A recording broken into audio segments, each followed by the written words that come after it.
যে আল্লাহ পাক ওয়াদা করেছেন, তার রাসূল সাল্লাল্লাহু আলাইহি ওয়াসাল্লাম হাদিসের মধ্যে বলেছেন, ইনশাআল্লাহ তাআলা বর্তমানের এই দুর্দিন ইনশাআল্লাহ কেটে যাবে, ইনশাআল্লাহ কেটে যাবে। একটা প্রজন্ম আসবে যাদের হাতে আল্লাহ রাব্বুল আলামিন দ্বীনের বিজয়ের পতাকা দান করবেন ইনশাআল্লাহ। কত সালে কত বছর পর আমরা জানি না, কিন্তু এতটুকু জানি এটা হবে ইনশাআল্লাহ। যারা হবে, যাদের দ্বারা হবে, তারা কোশ্চিনকালেও এরকম রিয়া, অহংকার, হিংসা বিদ্বেষ, আইওয়াস, হারামখোর, দুনিয়ামুখিতা এ ধরনের সংস্কৃতিতে অভ্যস্ত হবে না ইনশাআল্লাহ।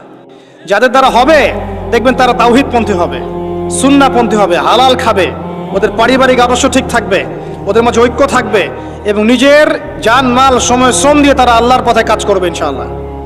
দেখে নিয়েন তাদের দ্বারা ইসলামের বিজয় হবে ইনশাআল্লাহ। মাঝখান থেকে কি হলো? মাঝখান থেকে আমি, আপনি, আমাদেরকে আল্লাহ পাক একটা সময় দিয়েছিলেন 30 বছর, 40 বছর, 50 বছর, 60 বছর। এই সময়টুকুকে আমরা অপচয় করলাম, আর কিচ্ছু না। আর এই সময় একটা চান্স একবার চলে গেলে আর কখনো আসবে না। ইমাজিন, আপনি মনে করেন ইউ আর ডেড, আপনি মারা গেছেন, তারপর বুঝবেন যে আপনি মারা যাওয়ার পরেও উম্মার কিছুই যায় আসে নাই, এই মহাবিশ্বের কিচ্ছু যায় আসেনি, আপনি এসেছেন চলে গেছেন। যখন ছিলাম পৃথিবীতে তখন আমি আমার উপর অর্পিত দায়িত্ব কতটুকু পালন করেছি এর হিসাব আমাকে দিতে হবে পরকালে কিয়ামতের মাঠে। আল্লাহ পাক আমাদের কথাগুলোর গভীরতা বোঝার তৌফিক দান করুন। আমরা সবাই চাই উম্মার উন্নতি, অগ্রগতি, প্রগতি এবং বিজয়, কিন্তু আমরা এখন যা যা কাজ নিয়ে ব্যস্ত আছি এগুলোতে ব্যস্ত থাকলে এই বিজয় অর্জিত হবে না। আমাদেরকে রাসূলুল্লাহ সাল্লাল্লাহু আলাইহি ওয়াসাল্লাম এবং সাহাবায়ে কেরাম রাদিয়াল্লাহু আনহুর মতো করে দ্বীনের পথে কাজ করতে হবে। সর্বপ্রথম দরকার ইলম, ওলামায়ে কেরামের সোহবত, তাসকিয়া, আত্মশুদ্ধি।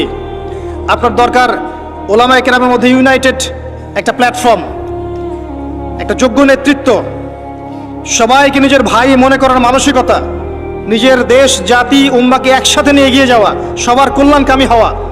দরকার যুব সমাজের রেভলিউশন, যুব সমাজের আল্লাহর পথে প্রত্যাবর্তনের রেভলিউশন দরকার। আমাদের মেয়েদের যে অশ্লীলতার পথে নিয়ে যাওয়া হয়েছে এখান থেকে ওদের প্রত্যাবর্তন দরকার আল্লাহর পথে। আমাদের পরবর্তী জেনারেশনকে আবু বকর, ওমর, ওসমান, আলী রাদিয়াল্লাহু আনহুর মতো আদর্শে গড়ে তোলা দরকার। অনেক কাজ বাকি আছে, অনেক কাজ বাকি আছে, কাজের বহু বাকি আছে, পথ এখনো যোজন যোজন দূর। আমরা এমন কিছু করে ফেলিনি এখনো যে বাংলার মাটিতে দিন কায়েম হয়ে গেছে, এমন কিছু করিনি আমরা এখন। আর আমরা এভাবে হেলায় খেলায় যদি সবকিছু পার করতে থাকি, এখন যা আছে 10 বছর পর সেটাও থাকবে না। দেখে নিয়েন, দেখে নিয়েন, এখন যা আছে এভাবে যদি চলতে থাকি আমরা আগামী 10 বছর এটাও থাকবে না। তখন আফসোস করতে হবে আগের 10 বছরই মনে হয় ভালো ছিল। হ্যাঁ, বিগত 10, 20, 30, 40, 50 থেকে যদি এভাবে কাজ করতে পারতাম হয়তো আজকে আমাকে অবস্থা দেখতে হতো না। কথাগুলো অনেকের মনোপুত হবে না আমি জানি, কিন্তু যাদের মনোপুত হবে না তাদের নিয়ে আমার মোটেও মাথা ব্যথা নাই। যেটা আপনাকে সত্য বলে মনে হচ্ছে এবং আল্লাহ আপনার কলবের মধ্যে ইনস্টল করেছেন, কোরআন সুন্নাহর মানদণ্ডে এটা সত্য, এই সত্য বলার সৎ সাহস আপনার থাকা উচিত। তার পক্ষে একজন মানুষ থাক আর 1 লাখ মানুষই থাক, যদি এমন কোনো কথা সত্য হয় যেটা কেউ বলেনি আগে, আপনার সাহস করা উচিত সেটা বলার জন্য।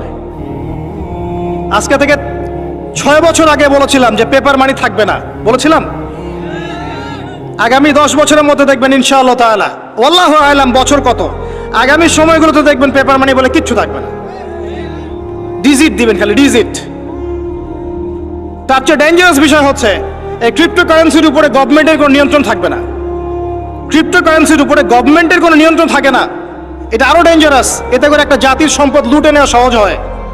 যারা এই কাজগুলো করছে পরিকল্পিতভাবে করছে, এমনি এমনি করছে না, সুপরিকল্পিতভাবেই করছে এগুলো। অতএব যেটা বর্তমান, সেই বর্তমান সম্পর্কে যদি আপনি সচেতন না হন, আপনার কাছে মনে হবে যেটা ভবিষ্যৎ বক্তা মনে হয়, অথচ এটা ভবিষ্যৎ ছিল না, এটা বর্তমানই ছিল। আপনি বর্তমান সম্পর্কে গাফেল ছিলেন বলেই বুঝতে পারেন নাই। আর এখনো যেটা বললাম এটা বর্তমান, এটা ভবিষ্যৎ নয়। বর্তমান সম্পর্কে গাফেল থাকলে আপনি বুঝতে পারবেন না। লাহুম কুলুবুন লা ইয়াফকাহুনা বিহা ওয়া লাহুম আযানুন লা ইয়াসমাউনা বিহা ওয়া লাহুম আ'য়ুনুন লা ইউবসিরুনা বিহা উলাইকা কাল আনআম বাল হুম আদাল ওয়া উলাইকা হুমুল গাফিলুন। আজকের বক্তব্যের টপিক এটা ছিল না যে আমি আলোচনা করলাম, আমি অন্য কিছু চিন্তা করেছিলাম, কিন্তু আমি আশা করি কথাগুলো আপনাদের কাজে দিবে। এই কথাগুলো মানুষের কাছে ছড়িয়ে যাবে ইনশাল্লাহ। প্রথম কথা হচ্ছে উম্মার অবস্থা ভালো না, মুসলিম উম্মার অবস্থা এখন ভালো না। এখন সেই সোনালী যুগ চলছে না। এটা আবু বকর, ওমর, ওসমান, আলীর যুগ নয় রাদিয়াল্লাহু আনহুম। এটা উসমানীয় খেলাফত নয়, উমাইয়া, আব্বাসীয়, ফাতেমি খেলাফত নয়। এটা মিশরের মামলুক শাসন নয়, কর্ডোবার ইসলামিক খেলাফত নয়। এটা তো অটোমান এম্পায়ারদের মতো সময়ও নয়, যখন অ্যাটলিস্ট একটা শেল ছিল। এতিম অবস্থায় আছি আমরা। সারা ওয়ার্ল্ড ওয়াইড তাকান, দেখবেন মুসলিমদের স্বতন্ত্র কোনো খেলাফা স্টেট নাই, আছে? পুরো মুসলিম উম্মার দিকে তাকান, যেদিকে তাকাবেন সেদিকে মুসলিমরা মার খাচ্ছে দেখবেন। যে কোনো কান্ট্রি বেছে নেন, দেখবেন মার খাচ্ছে। পুরো উম্মার দিকে তাকান, মুসলিমরা আছে সবচেয়ে বড় সুদখোর। মুসলিমরা সুদ খাচ্ছে। মুসলিম উম্মার যুবকরা আজকে নাস্তিক হয়ে যাচ্ছে। জেনারেল লাইনে পড়া ম্যাক্সিমাম যুবক কোরআন তেলাওয়াত করতে পারে না। ম্যাক্সিমাম মেয়ের আজকে বেপর্দায় চলছে। ম্যাক্সিমাম আলেমদের মধ্যে আপনি দেখবেন বিভক্তি। উম্মা সেই সোনালী যুগে আর নেই এখন। পলিটিক্যালি আপনার কাছে কোনো পাওয়ার নাই, ইকোনমিক কোনো সেকশন নাই, স্বতন্ত্র কোনো ইকোনমিক সিস্টেম নাই, কোনো মিডিয়া নাই আপনার স্বতন্ত্র, স্বতন্ত্র প্রযুক্তিও নাই, স্বতন্ত্র সামরিক বাহিনী নাই। এবং কয়টা মুসলিম কান্ট্রি আপনি পাবেন যাদের পারমাণবিক অস্ত্র আছে?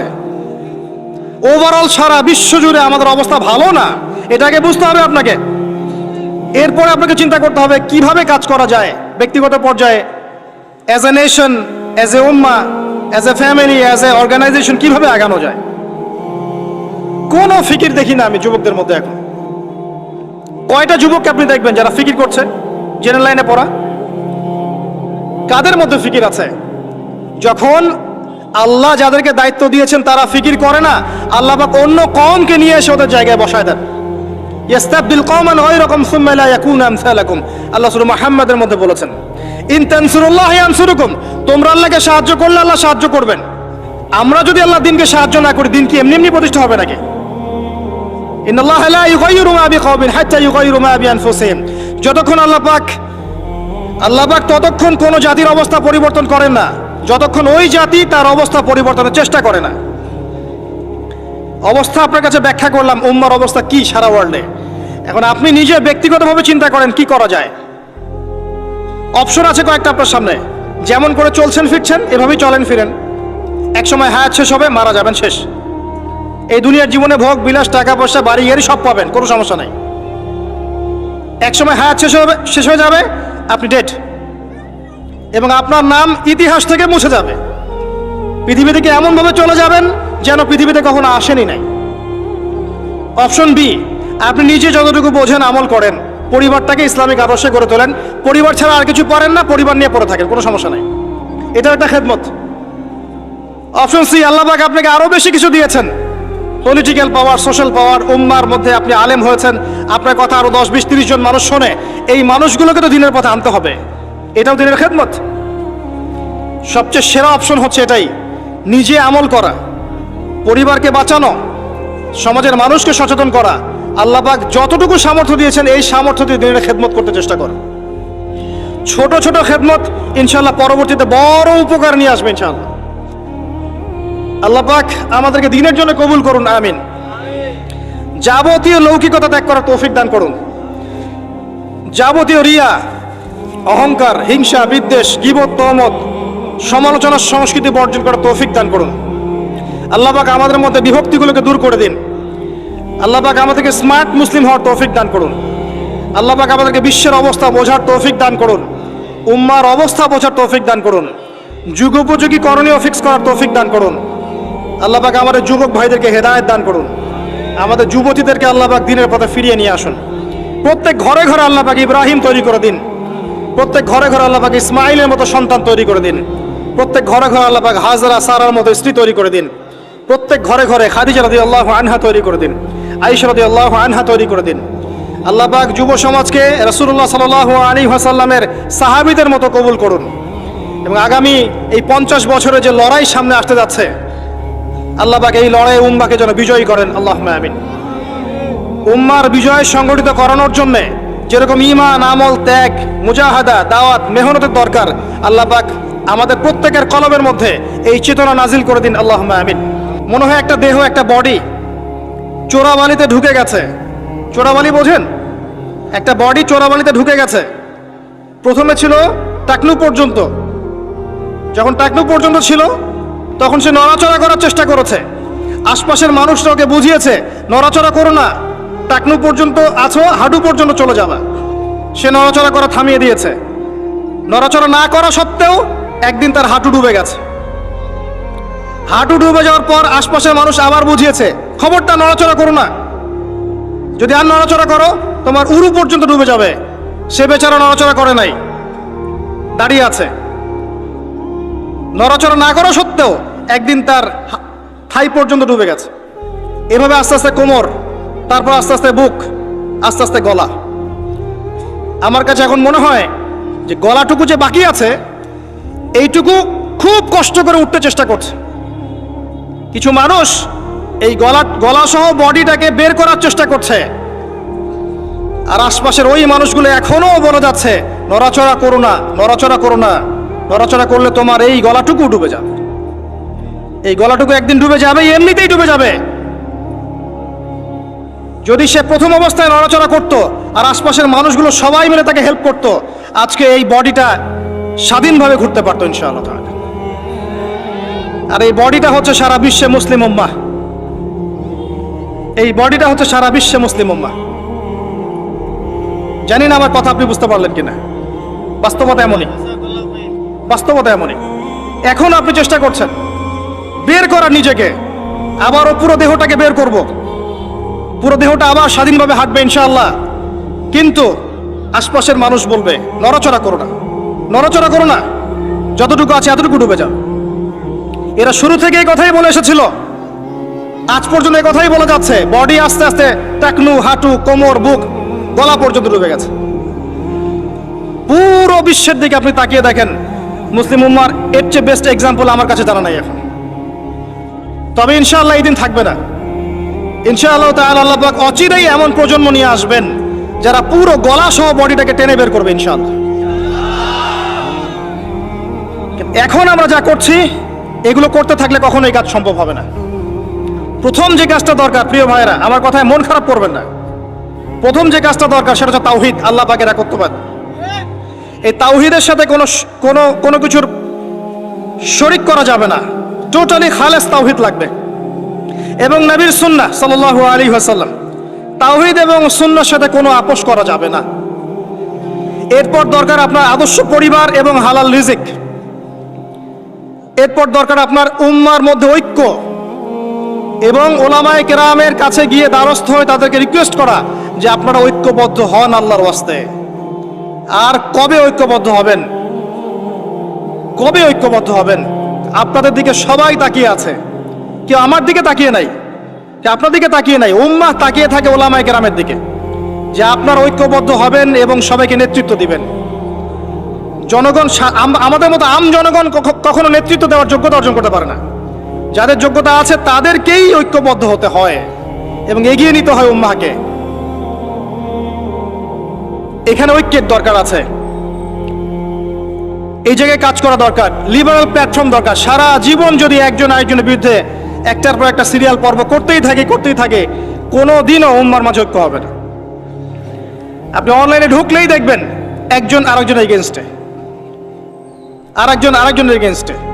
এ দুটা কথা বলে তাকেও দুটো কথা বলতে হবে, আর সে দুটা বলে তাকে চারটা বলতে হবে। একজন একটা বই লিখেছে, এই বইটাকে নিয়ে আর 10টা পর্ব করে তাকে ডমিনেট করতে হবে। আরেকজন আরেকটা বই লিখেছে, ওটাকে ডমিনেট করে একটা 10টা পর্ব করতে হবে। চলছে এগুলো কন্টিনিউয়াস। কবে এগুলো থেকে বের হতে পারবো আমরা? আর এই অভ্যন্তরীণ ট্রন্দলগুলো আদৌ কি কখনো শেষ হবে কিনা? আই ডোন্ট থিঙ্ক সো, আমার মনে হয় না। যদি নাই হয়, অ্যাটলিস্ট যারা লিবারাল চিন্তা করে তাদের তো উচিত ছিল ঐক্যবদ্ধ হওয়া। যারা ওই যে উলাইকা কাল আনআম, এদের কথা বাদ দেন, যাদের মধ্যে কলবুন সালিম আছে, ইলম আছে, বাসিরা আছে, নূর আছে, তাদের তো উচিত ছিল ঐক্যবদ্ধ হওয়া। কে নেতৃত্ব দিবে জাতিকে? ধর্মতাত্ত্বিক নেতৃত্ব কি পলিটিশিয়ান দিতে পারবে? ধর্মতাত্ত্বিক নেতৃত্ব কি পলিটিশিয়ানরা দিতে পারবে? তাদের কাছে তো ধর্ম নাই, বিকজ তাদের কনসেপ্ট ডিফারেন্ট। তাদের কনসেপ্ট হচ্ছে ধর্ম এবং পলিটিক্স আলাদা জিনিস। ধর্ম আপনি ঘরে পালন করবেন, মসজিদে পালন করবেন, এর কথা আপনি রাজনীতিতে বলতে আসবেন না। এতে কনসেপ্ট এমন, এই কনসেপ্ট বাদ দেন। যারা ধর্মকেন্দ্রিক চিন্তা করছেন তাদের ধর্মতাত্ত্বিক নেতৃত্ব কে দিবে? তারা দিবে না, আলেম ওলামা দিবেন। এখানে ঐক্যের দরকার আছে না? আহ্বান করতে পারবো সর্বোচ্চ যে আল্লাহর ওয়াস্তে আপনারা ঐক্যবদ্ধ হন, একটা ইউনাইটেড মুসলিম উম্মাহ ফর্ম করেন।